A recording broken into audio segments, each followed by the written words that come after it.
The murder of Rachael Runyan is an unsolved child murder which occurred in Sunset, Utah, on August 26, 1982, when a 3-year-old girl was abducted from a playground and murdered by an unknown individual. Her body was found 3 weeks later in a creek bed in nearby Morgan County. One of Utah's most notorious cold cases, Rachael's murder ultimately proved a catalyst to establish the Rachael Alert Child Abduction Alert System, which remained in use in the state of Utah until 2003, when the state adopted the National Amber Alert Child Abduction Emergency Alert System. The abduction and murder of Rachael Runyan was a factor in the 1983 passage of the U.S. Congressional Missing Children's Act, which mandated an allocation of additional resources for the investigation of ongoing missing children cases. In 2017, the Rachael Runyan Missing and Exploited Children's Day was signed into legislation in Utah. The purpose of the annual observance is to raise public awareness of missing and exploited children within the state. The annual awareness date is August 26, the date of Rachael's abduction. Runyan's abduction and murder remain unsolved. Background: Rachael Marie Runyan was born on June 23, 1979, in Weber County, Utah, the second child and only daughter of Jeff and Elaine Runyan. She had an older brother, Justin, and a younger brother, Nathan. The Runyan family had moved to Sunset from Tennessee just before Rachael's birth. Her mother would later recall she and her husband had believed Sunset, then a community of 6,000 inhabitants, would be a wonderful and safe place to raise their children. Rachael was a child beauty queen, having been crowned Little Miss Sunset the year before her murder. She has been described by her mother as a well-behaved child who, often being too young to participate in playground games with Justin and other children, was content to simply sit aside and suck her thumb watching the other children play. This habit had led to her mother occasionally teasing Rachael that she would become buck-toothed as an adult, to which Rachael would simply giggle. Despite the sense of security Jeff and Elaine Runyan felt within the community of Sunset, both parents repeatedly warned their children of the dangers of trusting anybody they did not know who attempted to lure them from their home or any safe environment. The family lived in a modest home adjacent to the Doxy Elementary School playground, a park the three children were fond of and which they regularly played. Mitchell Park was also near their home. In the summer of 1982, Jeff and Elaine Runyan installed a gate in their backyard fence, so the family could easily access this playground. Abduction: in the late morning of August 26, 1982, Rachael Runyan and her 5-year-old brother Justin asked their mother if they and their younger brother Nathan, aged 18 months, could play in the playground of Doxy Elementary School. Although Elaine Runyan had never allowed her children to play unsupervised anywhere outside the family home, because she was preparing lunch for her children when they made the request, and the school playground was just 15 feet, 4.6 meters from her home, well within sight of her kitchen window, she agreed to it. Nonetheless, Runyan looked repeatedly out the kitchen window and conversed with her children as she prepared the meal. When she called her children to lunch at approximately 12:55 p.m., only Nathan and Justin returned home. Justin blurted out to her that Rachael had been taken from the park by force moments before by a young black man who had initially offered to buy her ice cream and bubble gum at a nearby supermarket.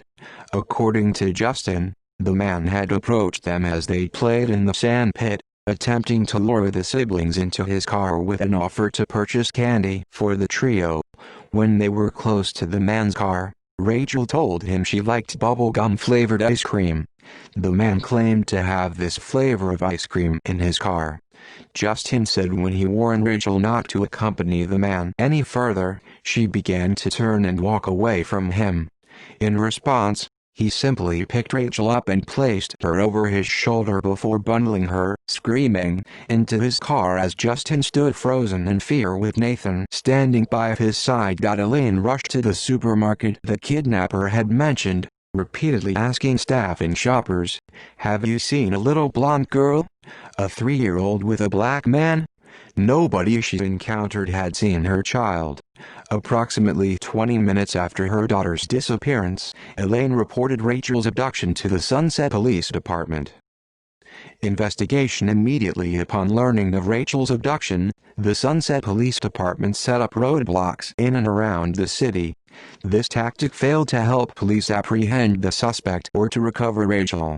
In the hours following her abduction, a task force consisting of 10 law enforcement investigators was formed to investigate the child's disappearance. These investigators were recruited from several Utah counties and supervised by Sheriff Brand Johnston. Both Justin Runyan and a 10-year-old child who had also been approached by the man at the playground described him to investigators as being a light-complexioned African-American, aged between 30 and 35 years old, 6 feet, 1.8 meters tall, with a medium build, an Afro-style haircut and a handlebar mustache. He drove an older model 4-door dark blue car with wood grain stripes along the sides. The man had been at Mitchell Park, talking to various children and drinking coffee for a minimum of 15 minutes before abducting Rachael. Investigators also discovered this individual had played with the 3 Runyan children, reportedly Rachael's 5-year-old brother in particular, for several minutes before they had accompanied him partway to his vehicle. Although eyewitness memory enabled police to obtain an accurate physical description of the child's abductor from which they were able to construct a detailed composite drawing, the only witnesses to Rachael's abduction had been the 3 children. No CCTV had captured her abduction from the school grounds.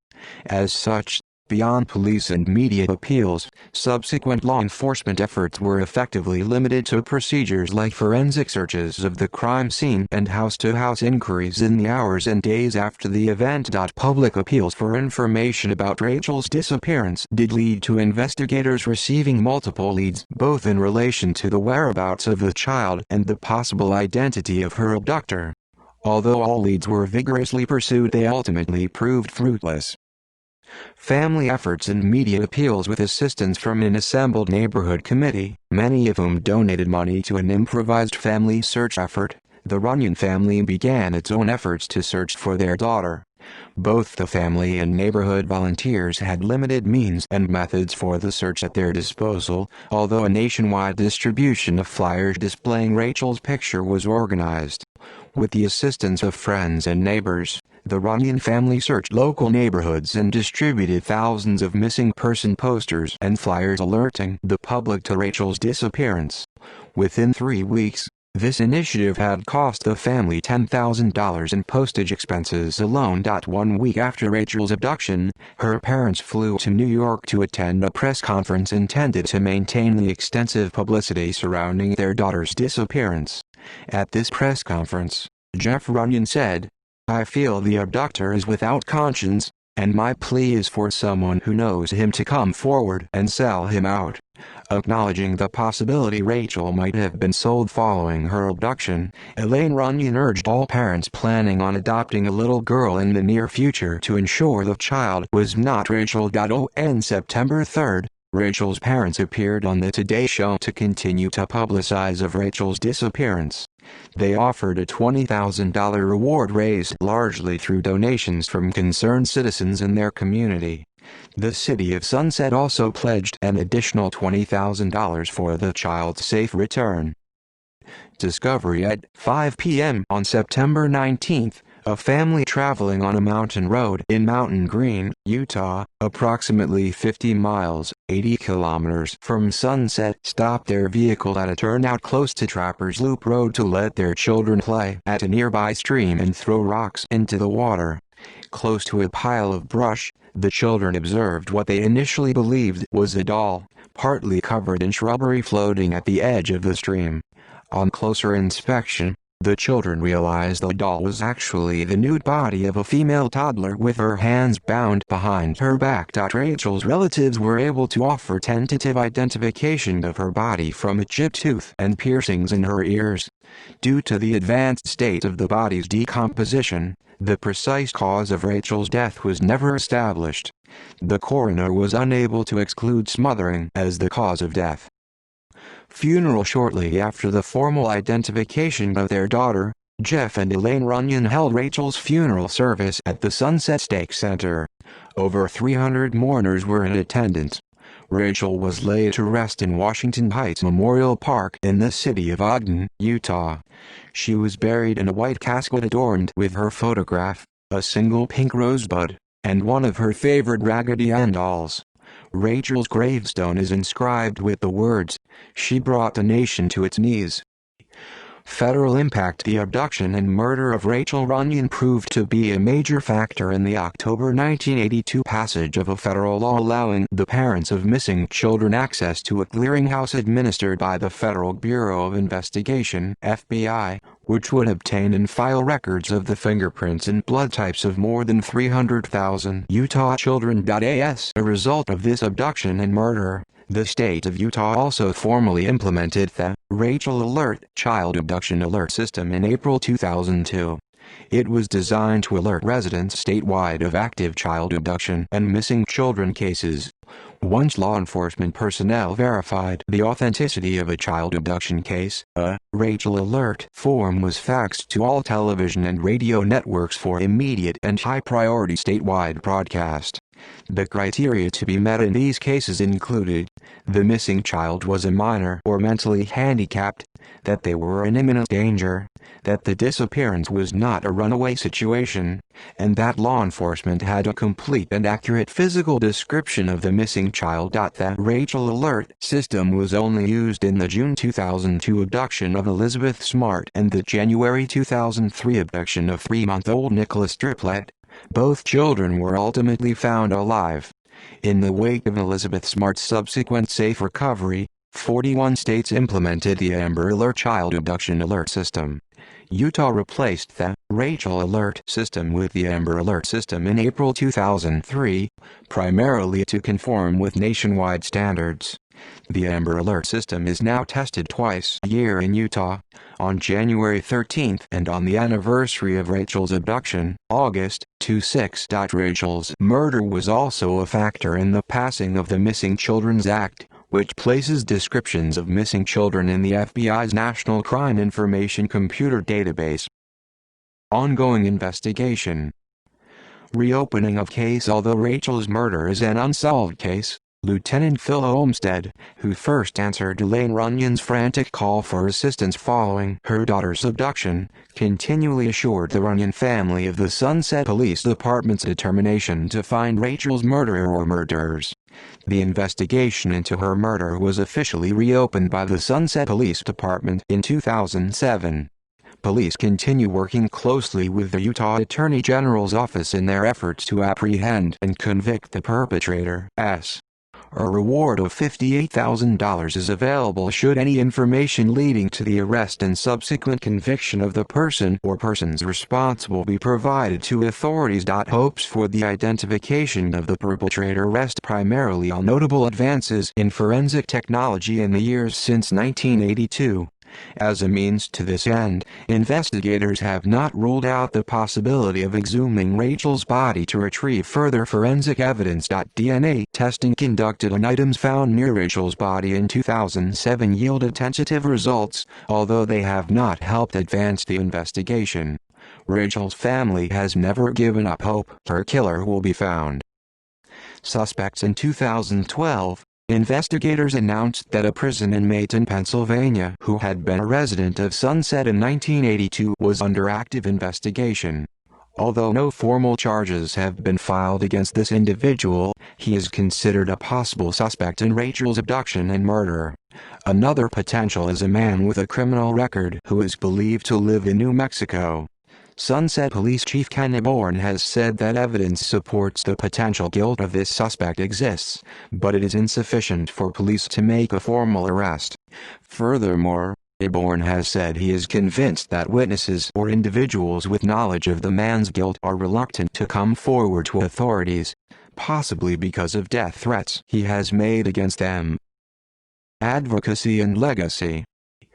Following her daughter's abduction and murder, Elaine Runyan Simmons channeled her grief into action, becoming an outspoken advocate in the national movement to raise awareness of issues regarding child safety, child abduction, and the legislated procedures regarding their recovery.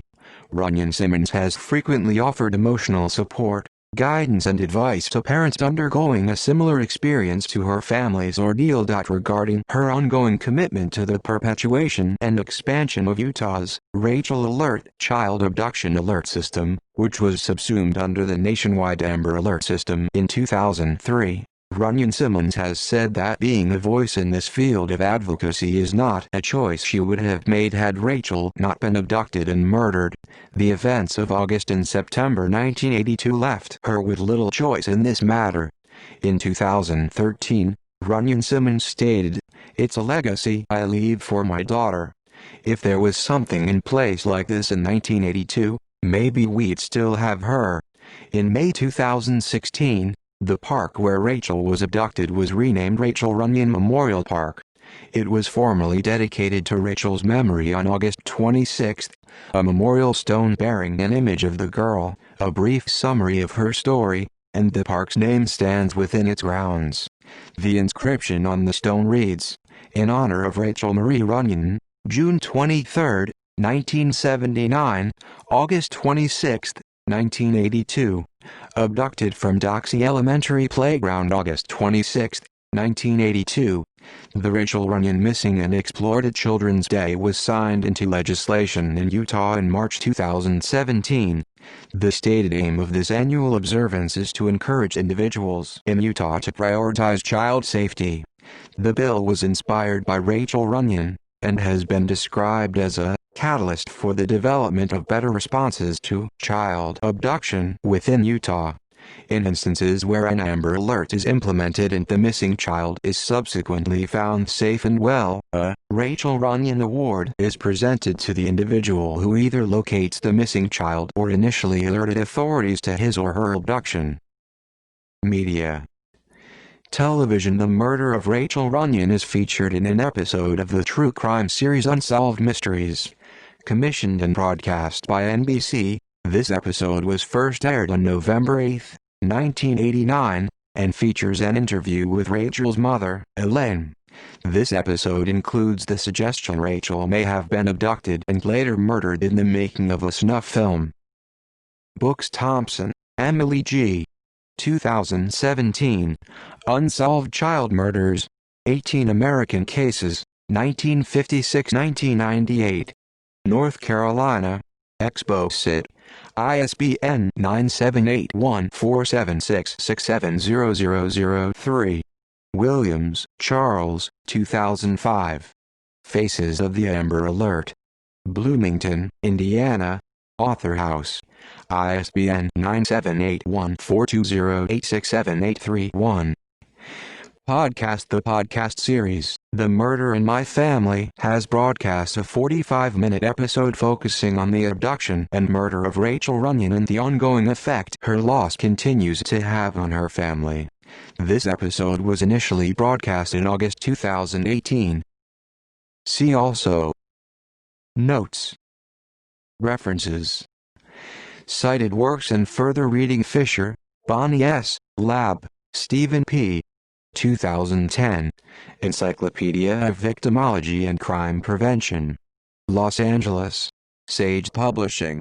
ISBN 978-1412-96047-2. Jeffers, H. Paul, 1991. Profiles in Evil. Chilling Case Histories from the Files of the FBI's Violent Crime Unit. London. Warner Books. ISBN 978-07088544495. Lauder, Ronald, 1985. Fighting Violent Crime in America. Michigan. Dodd Mead. ISBN 978-0396084952. Murphy, Paul, 2011. Guide for Implementing or Enhancing an Endangered Missing Advisory, EMA. Washington, U.S. Department of Justice. ISBN 978-1437-98383-8. Ressler, Robert, 1993. Whoever Fights Monsters. Sydney. Simon & Schuster. ISBN 0-671-71561-5. Smart, Tom, Benson, Lee, 2005. In plain sight. The startling truth behind the Elizabeth Smart investigation. Chicago. Chicago Review Press. ISBN 1-55652-579-6. Smart, ed., Smart, Lois, Morton, Laura, 2012. Bringing Elizabeth Home. A Journey of Faith and Hope. New York, Doubleday. ISBN 978-1593-355173. Thompson, Emily G. 2017. Unsolved Child Murders. 18 American Cases, 1956-1998. North Carolina. Expo Sit. ISBN 978-1476-6700003. Williams, Charles, 2005. Faces of the Amber Alert. Bloomington, Indiana. Author House. ISBN 978-1420-867-831. External links: 2018 news article pertaining to the murder of Rachael Runyan. Discussion relating to the abduction and murder of American children, held at the United States House of Representatives, January 1983. Elaine Runyan Simmons at the Surviving Parents Coalition Justice for Rachael Runyan Facebook page, administered by her mother Elaine. KUTV news article detailing the renaming of Mitchell Park to the Rachael Runyan Memorial Park. LakePowellLife.com news article detailing the 35th anniversary of Rachael Runyan's murder. Overview pertaining to the Missing Children's Assistance Act of 1983 at Congress.gov. Rachael Runyan at Find a Grave.